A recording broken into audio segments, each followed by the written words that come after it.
So once again, welcome to Hack Coding YouTube channel. And in this video, will be let's continue the same part which we were doing the last time. So in the last time, in the last video, we have seen the if-else loop, right? So basically, I taught you what basically if-else loop, and we did one sum also. But in this video, we'll be doing the nested for loop, nested if-else loop. Nested if else loop. So what basically nested if else loop is? Nested if else loop का मतलब हो गया कि मतलब एक के अंदर एक loop. Suppose if there is an if statement, then we can write if inside if again. So that basically what it makes nested if loop. I know it is not, it is creating a sense of doubt in your mind. So I'll before proceeding further, what the basic thing we have learned, मतलब अब तक तो आपको समझ में आ ही गया होगा. What basically the thing is, what we have to learn first. That is basically a syntax, right? So let's learn the syntax first of the if else loop. So if का statement कुछ मैंने start किया, and you also know we have elif. अगर हम elif देखो, if के साथ else आएगा ही आएगा, but it's up to you that you are going to put else if or not. तो let me put else if. This is conditional, this statement is totally conditional, this is up to your approach कि you are going to keep else if or not. ठीक है, then I have else, right. So ये तो मेरा basic syntax था for what, if else loop, right? Then here obviously condition should come. But yeah, we are actually you will be confused that the program, the name of the this video was finding the greatest of three number. Yes, we'll be doing the sort, we'll be doing in the while, but just before that, let me teach what basically the nested for loop is, because with the help of nested for loop only we'll be able to solve that problem. So as you see in that if else and else three already the syntax which we learned, but inside this also you can have if. Inside this also you can have if statement, and in अगर if है तो it's up to you whether you are going to put else or not, or it's up to you also that you are going to put else if or not. ठीक है, इतना समझ में आ गया. So this is basically the syntax of nested for loop. तो nested for loop का मतलब क्या हुआ? This if वाला, this first if, let me cut this, then it will understood. Okay, अगर मैं देखूं, तो this is my main loop which is running as if else loop. But inside if I start my if else loop, inside अगर if के अंदर मैंने if start कर दिया तो this will be a nested if else loop. मतलब if के अंदर if. समझ में आ गया? तो बेसिकली होगा क्या अभी हम देखते हैं. दोबारा बता देता हूं मैं. ओके, सबसे पहले यहाँ पे जो कंडीशन होगा वो कंडीशन चेक करेगा. जो हमारा कंपाइलर होगा, first the condition will be checked here. If the condition is true then only it will enter here. ठीक है, then only it will enter here. Suppose the condition is true for the if condition, then it will go for this thing. Okay, this inside if loop. If this condition is true, then it will go for else if or else. Okay, but suppose that if condition is false, then what will come? As we learned in the previous video also, then the compiler will test this line. Okay, it will go for the compilation of else if statement. अगर else if भी गलत निकला, then automatically we have learned that else statement तो होना ही होना है. Is this clear? Is it making any sense? Okay, let me give you a problem statement. Okay, so the problem statement for today is, take a three number take a three number from user, and find greatest of three digit number, right. तो अभी तुम लोग सोच रहे होगे काश मैं programming नहीं करता, राइट. तो अगर मैं मेरे को for instance if someone would have given 3 2 3 4, तो I could have easily told him that yeah 4 is the greatest number. But how to do using this programming, अगर हम प्रोग्रामिंग के तहत करना चाहें तो how to do that, how will be our approach? तो for this we are going to use nested if else loop. क्या हम यूज करने जाएंगे? nested if else loop. तो बेसिकली अगर मैं आपसे पूछूं 2 3 4, या take a three number from the user, we have to take this three number from the user only. Okay, and या will do that, that's not the problem. But अगर मैं approach पूछूं तो क्या होगा? अगर मैं अप्रोच पूछूं तो ठीक है, अगर चलो ठीक है, एक टाइम के लिए भूल जाओ कि तीन नंबर है हमारे पास सिर्फ दो ही नंबर है.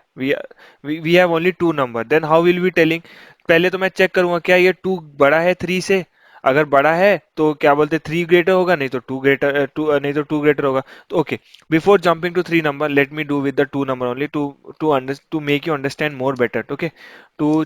Okay, okay, let me keep this for some side. Okay, I am going to check using two number only. Okay, find greatest of two digit number. क्या होगा, मैंने क्या बोला, find the greatest of two digit number, अगर मेरे को user दिया अभी, for instance I am not going to take value from the user, I am just hard coding it. तो मैंने क्या लिख दिया, int num 1 is equal to 10 and int, sorry not int, num 2 is equal to 20. I have given this number, what is that, int num 1 is equal to 10 and int num 2 is equal to 20. Is this clear? Now int num1 is equal to 10, int num is equal to 20, then I will learn a simple if else loop.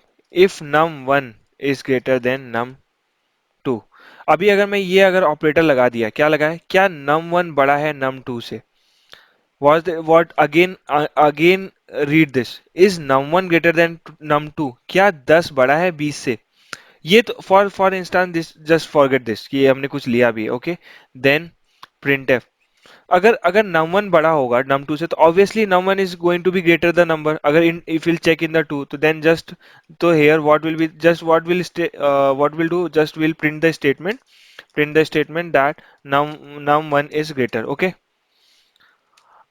अगर num one बड़ा नहीं है दो नंबर में, तो obviously the num two will be, तो जो दूसरा नंबर होगा वही बड़ा होगा, तो यहाँ पे हम क्या कर सकते हैं, यहाँ पे हम प्रिंट कर सकते हैं ना कि नहीं, प्रिंट द स्टेटमेंट दैट, ये जस्ट मैं, I am not going to write a full code, I am just giving you an idea that num two is greater. इतना समझ में आया, दो नंबर का कैसे चेक करेंगे। अगर num वन बड़ा हुआ तो यहाँ पे हम प्रिंट कर देंगे कि हाँ num वन इज ग्रेटर, अगर num वन बड़ा नहीं हुआ तो ऑब्वियसली ये इसके अंदर तो जाएगा ही नहीं, वो अगर अगर ये कंडीशन वो सेटिस्फाई नहीं करेगा तो इसके अंदर जाएगा नहीं, ऑटोमेटिकली इसके बाहर आ जाएगा। तो जब इसके बाहर आएगा तो एल्स वाला पार्ट एग्जीक्यूट होगा, तो obviously num two is greater. Is this clear? Okay. Now Now this same question. Take a three number from the user and find the greatest of the three digit number. तो पहला क्या approach है कि we have to take three number from the user. Okay. तो let me declare a three. First of all, I'll declare the three variables, num1, num2, and num3. Okay. After declaring this, I'll just give a printf statement to the user. Enter three number. Okay. Is this clear? Now scanf. How many number I want? I want three numbers, right? So %d, %d, %d. You can see %d, %d, %d. मतलब I am going to take three numbers, okay, from the user. अगर मैं यहाँ पे दो d देता तो ये compiler है that will provide me only two inputs, but I am giving here three inputs. That's why it is going to it is going to give you a three number. Okay. Now implicit num1, जो पहले वाला जो d value है that will be replaced by num1, जो भी हम यहाँ पहले नंबर लिखेंगे वो कहाँ पे जाएगा, कहाँ पे स्टोर होगा, num1 में होगा। दूसरा नंबर वाला हम कहाँ स्टोर करेंगे, एम्प्लिसिट num2, एम्प्लिसिट मतलब एड्रेस ऑफ दैट वेरिएबल, ठीक है। बेसिकली हाँ ठीक है, ये एम्प्लिसिट नम वन, एम्प्लिसिट नम टू और एम्प्लिसिट नम थ्री, समझ में आ गया। देखो किसी भी चीज का ना एक एड्रेस होता है, किसी भी वेरिएबल का एक एड्रेस होता है, जो मैंने स्किप कर दिया है बट आई थिंक, चलो ठीक है, मैं अभी बता देता हूँ। इसका कोई एक एड्रेस होगा जहाँ पे वो वैल्यू जाके स्टोर होगी, जैसे हमने प्रीवियस वीडियो में देखा। तो क्या ये मुझे अलाउ करेगा, हाँ it is going to allow me. But before going to the program thing, let me print that statement, ठीक है। Num num okay, num one is percent D, ठीक है, num one is percent D, then I am using a slash N का मतलब दूसरे line के लिए, ठीक है। दूसरे लाइन के लिए कि मतलब वो मेरा दूसरे लाइन में आ जाए, तो यहाँ पे क्या हो जाएगा, okay, num one is percent d, num two is also percent d, and num three is also percent d. Is this clear? Is it making any sense?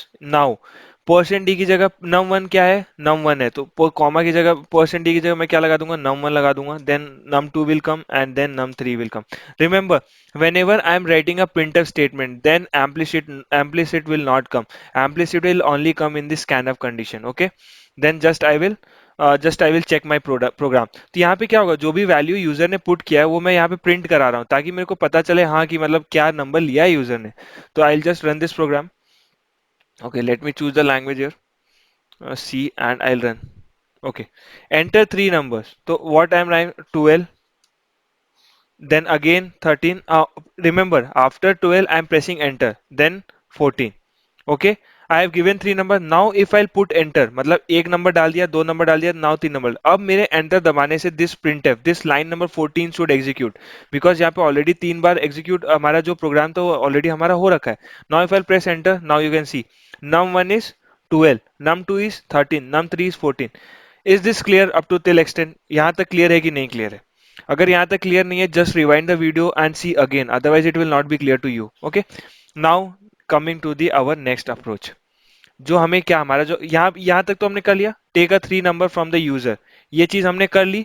Now we have to find the greatest of 3 digit number. We have to, what we have to find, we have to find the greatest of the 3 digit number. Now if num1 is greater than num2, is this clear?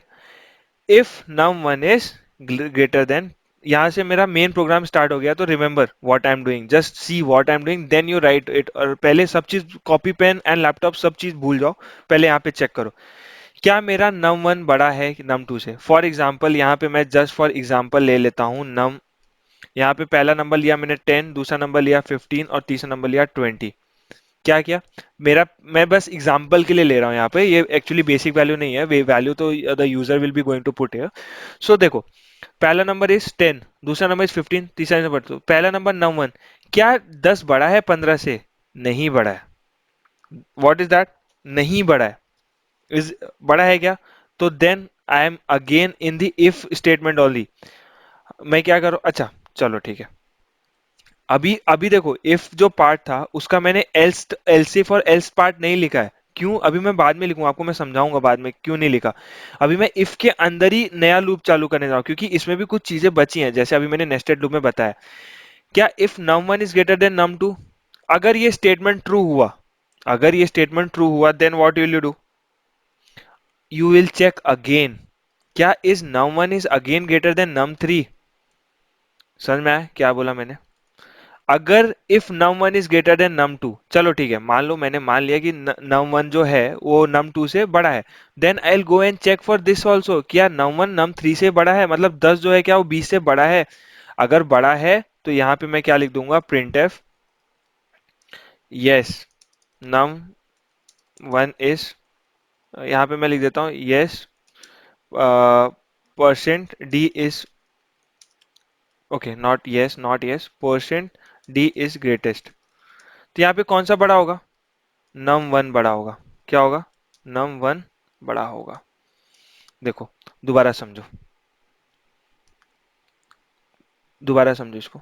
यहाँ पे मैं 10 20 की जगह कर देता हूँ 20 15 और 10 कर देता हूँ, ठीक है. अभी देखो, पहला नंबर क्या है मेरा, 20 है 15 है, तो सबसे पहले कंडीशन में मैंने क्या चेक किया, 20 15 से बड़ा है, हाँ बड़ा है. Then it will come to this part, line number 19, क्या 20 10 से भी बड़ा है? हाँ बड़ा है. तो फिर कौन सा नंबर बड़ा हो गया? num1 बड़ा हो गया. कौन सा बड़ा हो गया? num1 बड़ा हो गया. Suppose that if this statement is false, अगर ये स्टेटमेंट फॉल्स है, नहीं num1 बड़ा नहीं हुआ, then automatically my printf, I'll what I'll print, automatically which will be greatest, I'll tell you, automatically my num3 will be become greatest. num3 क्यों greatest होगा? क्योंकि यहाँ पे तो ऑलरेडी मैंने num2 को चेक कर रखा है कि हाँ num2 बड़ा नहीं है, तो अब जब num2 बड़ा नहीं है, then my num3 will come, obviously it is correct ना. तो यहाँ पे मेरा पार्ट खत्म नहीं हुआ, यहाँ पे मेरा जस्ट इफ स्टेटमेंट खत्म हुआ. इफ के अंदर मैंने क्या डाल रखा है, इफ और एल्स डाल रखा है. Is this clear? Now guys, just you have to revise it 1,000 times, either you can memorize it or you understand it, but you have to do this 1,000 times because it is very typical program. Okay, अभी हम बच्चे नहीं रह गए कि we are going to do the small small program again and again. So let's increase our difficulty level, ठीक है. Now यहाँ पे मैंने num1 चेक कर दिया था, यहाँ पे num1 चेक कर दिया, num1 के बाद क्या आएगा? num2 आएगा. I will check num2, is num2 greater then num3, ठीक है. Is num2 greater then num3, remember यहाँ पे इफ एल्स की जरूरत पड़ेगी नहीं, क्योंकि ऑलरेडी हमने जो num1 है उसको हर एक पॉसिबिलिटी के साथ चेक कर लिया. num1 को मैंने num2 के साथ चेक कर लिया, देन अगेन num1 को मैंने num3 के साथ चेक कर लिया. बट यहाँ पे जरूरत नहीं है, क्योंकि ऑलरेडी मैंने num1 को ऊपर चेक कर रखा है, तो यहाँ पे बस मुझे एक ही चीज को चेक करनी है, जो num2 क्या num3 से बड़ा है. अगर बड़ा है तो क्या करेंगे, I just right yes, okay, I just print an statement and I right yes num2 is greatest. Is this clear? यहाँ पे हम क्या लिख देंगे, अगर num2 टू बड़ा हुआ तो यहाँ पे डायरेक्टली मैं num2 टू बड़ा लिख दूंगा, यहाँ पे मुझे कुछ भी इफ एल्स एल्स नहीं डालना है। और एल्स में क्या आ जाएगा, जब भाई साहब जब यहाँ पे आप देख लो, now you will understand more perfectly. यहाँ पे मैं यहाँ पे डाल दिया num3, num3 डाल दिया। अभी देखो num1 यहाँ पे ऑलरेडी मैंने चेक कर लिया, क्या num2 से बड़ा है, नहीं है। num2 को फिर से मैंने यहाँ पे num3 से चेक कर लिया। अब लास्ट में क्या बचा, num3 बचा, तो num3 को क्या चेक करने की जरूरत पड़ेगी, नहीं पड़ेगी, वो ऑटोमेटिकली सबसे बड़ा नंबर हो जाएगा। तो let's either whatever way you want to learn it, either you want to make a what in the sense you want to make a pattern of it, that 1323 will come or 1323 will come, yeah, like this I also memorize when I was starting, मतलब जब मैंने starting में programming याद किया, क्योंकि ये बहुत typical program है, in one run you are not going to understand this, okay. But again again I'll try to make you understand। सबसे पहले मैंने क्या किया, num1 को चेक किया, num1 चेक था। देखो पहला पहला क्राइटेरिया मैं लेता हूँ 20 15 10, ठीक है, 20 15 10 को लेता हूँ। तो num1 क्या है, 20 है, और num2 क्या है, 15 है, तो मेरा num1 बड़ा है, क्या है, बड़ा है। तो मतलब ये स्टेटमेंट मेरी ट्रू हो गई। अगर ये स्टेटमेंट ट्रू हो गई तो मैं अंदर के लूप में जाऊंगा। अगर ये स्टेटमेंट मेरी फॉल्स हो जाती तो मैं एल्स इफ पे आता, और अगर एल्स इफ ट्रू होती तो इसके अंदर जाता, प्रिंटफ के अंदर जाता, और अगर ये भी फॉल्स हो जाता तो ऑब्वियसली एल्स वाला स्टेटमेंट मेरा एग्जीक्यूट होता। तो आई गेस मैं I think that I didn't explain that much, but I hope you understood. अगर थोड़ा सा अंडरस्टूड नहीं किया तो थोड़ा सा just try to understand again, तो शायद आपको समझ में आ जाए programming. Now let's check our program. Is this clear? If you want to take a screenshot of it, just take it. What I did, I took int1 num1 num2 num3, then I used printf, then I used scanf। उसके बाद मैंने एक statement print किया कि हाँ ये number, ये मेरा जरूरत नहीं है, ये मेरा जरूरत नहीं है। नाउ ये मेरा बेसिक लॉजिक ये है, सबसे पहले मैंने num1 को चेक किया num2 के साथ। अगर num1 बड़ा है तो अगेन मैं num1 को num3 के साथ चेक कर रहा हूँ, और यहाँ पे मैं प्रिंट कर दे रहा हूँ। अगर यहाँ पे num1 बड़ा नहीं है तो ऑब्वियसली num3 बड़ा होगा। उसके बाद फिर मैं यहाँ पे, ये मेरा नेस्टेड फॉर लूप हो गया। ये मेरा, अगर मैं इसको हटा दूँ तो ये तो नॉर्मल मेरा इफ एल्स लूप है, इफ एल्स लूप, लेकिन अगर मैंने ये चीज ऐड डाल दिया तो ये मेरा nested for loop, nested if else loop हो गया। Is this clear? Now I will run this program. इसको मैं थोड़ा ऊपर करता हूँ। Now I'll add three numbers, अब for instant 10 20 and I'll write 30. Okay, so what is that? Num1 is 10, num2 is 20, num3 is 30. Which is greatest? 30 is greatest. My program is working absolutely fine, right? Again, I'll run this program. Enter three number. I'll go with 2, 4 and 1. Which is greatest? 4 is greatest. See, whatever number I am going to write, is it is not mattering that at which place I am writing, but किसी भी place पे लिख रहा हूँ, I am getting the highest number. Is it clear? Again I'll check with the last program number, that is 38, 16, 26। ठीक है, इसमें से बड़ा कौन सा है, 38 बड़ा है ना, तो num1 is 38, num2 is 16, num3 is 26। ये तो ये चीज क्यों आ रही है, num1 num2 num3 क्यों आ रही है, ये 14 नंबर लाइन की वजह से आ रही है। किसकी वजह से आ रही है, 14 वजह की। अब देखो, अभी अब इसी को हम चेक कर लेते हैं, ठीक है। अम, चलो ठीक है, एक मिनट और रुक जाओ, एक मिनट और रुक जाओ, शायद अब समझ में आ जाए आपको। रुक जाओ, आई विल टेक 3, 4 एंड 5। देखो मेरा num1 क्या था, 3 था, क्या था, num1 मेरा क्या था, 3 है, num2 मेरा 4 है। तो यहाँ पे क्या हो गया, यहाँ पे जो क्या आएगा स्टेटमेंट, 3 मैं लिख रहा हूँ, बट आप कंफ्यूज मत होना, यहाँ पे स्टेटमेंट क्या आएगा, 3 ग्रेटर देन 4। क्योंकि num1 की जगह मैंने क्या लगा दिया, 3 लगा दिया, num2 की जगह 4 लगा, क्यों, यहाँ से आप देख सकते हो, क्योंकि num2 मैंने 4 इनपुट किया था। क्या 3 4 से बड़ा है, इज 3 ग्रेटर देन 4? नो। तो मतलब ये वाला पार्ट जो था ना मेरा, ये पूरा पार्ट स्किप हो गया। मतलब the compiler has ignored this, वो अंदर गया ही नहीं, वो इसके अंदर गया ही नहीं। नाउ कम अगेन, यहाँ पे क्या दे रखा है, num2 is greater than num3। num2 मेरा क्या है, 2 है, num2 मेरा क्या है, 2 है, और नहीं सॉरी, num2 मेरा, एक मिनट एक मिनट एक मिनट एक मिनट एक मिनट, या ये ऊपर वाला तो करेक्ट है। num2 मेरा क्या है, 4 है, तो num2 की जगह 4 आएगा, इसके बाद ग्रेटर देन साइन है। उसके बाद num3 की जगह क्या आएगा, num3 क्या है मेरा, 5 है, तो 5 लगा दिया मैंने, लगा दिया। क्या 4 बड़ा है 5 से, क्या 4 बड़ा है 5 से, नहीं है। तो मतलब मेरा ये वाला पार्ट भी एग्जीक्यूट नहीं होगा। तो जब मेरा इफ वाला ऊपर वाला पार्ट नहीं हुआ, ये वाला पार्ट नहीं, then automatically this is going to execute. Is this clear? then automatically this is going to, then percent d is greatest. तो जो परसेंट, जो ये मैंने सिंपली प्रिंटर स्टेटमेंट किया, और परसेंट डी की जगह मैंने कौन सा नंबर डाल रखा है, नंबर 3 डाल रखा है, क्योंकि मैंने ऊपर से ऑलरेडी पूरा चेक करते वहां। Is it clear? या फिर you want one more, if you want one more example I will give you, okay. अच्छा, अभी तो आपने देखा, अभी तो देखना कि कैसे ये वाला दो पार्ट स्किप हो गया। अभी मैं पहले वाले ही लूप में घुसाता हूँ, जो नंबर है I put the, I start that number, okay, I go with 10 8 9। Okay, the number is 10 8 9, and the, as you also know that 10 is greatest, so let me check again। यहाँ पे num1 क्या आ गया, 10 आ गया। 10, ये just I am trying to make you understand, okay, you do not have to write this and all। is 10 greater than 8, so is 10 greater than 8। अब देखो num2 क्या है, num2 मेरा 8 है, तो यहाँ पे मैं 8 लिखूंगा, यहाँ पे 8। क्या 10 मेरा बड़ा है? Is 10 greater than 8? Yes, it is greater than, it is greater than 8, okay? So my program will now from this line it will come to this line, okay? Now again it will check for the condition 10 is greater than, अभी अभी इस बार वो क्या check कर रहा है, 3 से, num 3 से चेक कर रहा है। तो num 3, what is the num 3? num 3 is my 9, तो यहाँ पे मैंने 9 डाल दिया।